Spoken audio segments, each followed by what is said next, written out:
হিমন্তৰ তেলিয়া হেইয়া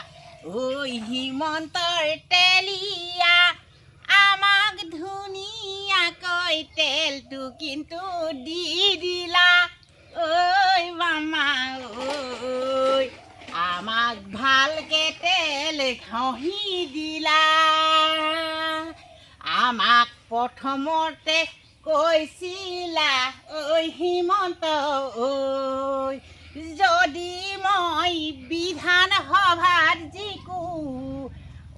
বাইদেউসকলৈ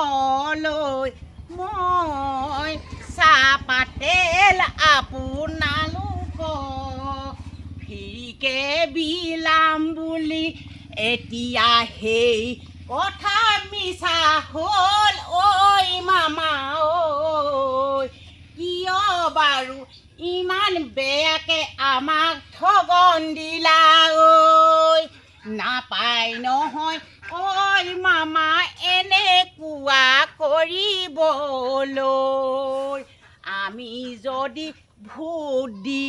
নিজিকোৱাহেঁতেন ঐ মামা ঐ তুমি জানো ৰজা হলাহেঁতেন ঐ দিম বুলি কোৱা বস্তুকেইটা কিয় নিদিলা আশা দি সকলো অসমবাসী মহিলাক ইমান ঠগন দিলা আমাক প্ৰথমতে কৈছিলে চাউল চেনি দাইল নিমখ দিছোঁ বুলি চাউল চেনি দাইল নিমখ দিয়া বাদে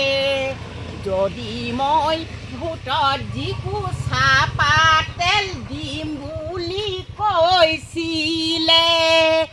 বিধান সভাত জিকিলে আমাৰ ৰাইজলৈ চকু মেলি নাচালে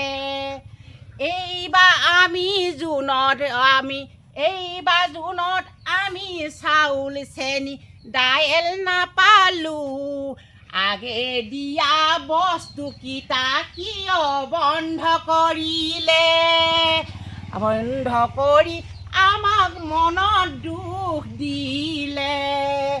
আমি নাইকিয়াসকলে আধা মূল্যত বস্তুকেইটা পালে বহুত ভাল পাইছিলোঁ এতিয়া সেইকেইটা বস্তু পাহৰি গ'ল ভোটত উঠি ৰজা হ'ল আমালৈকে আহিকো নাচালে সেইকেইটা বস্তু নিদিলে আকৌ আমাক চাহপাত চেনি চাহপাত তেল দিম বুলি কোৱা বস্তুকেইটাও নিদিলে জানা মামা ঐ ইমানৰে কথাটি ইমানতে থলোঁ আকৌ যদি আমাক একো বস্তু নিদিয়ে আকৌ কিন্তু বেয়াকে ক'লোঁ মামা বেয়াকে ক'লোঁ হেইয়া হেই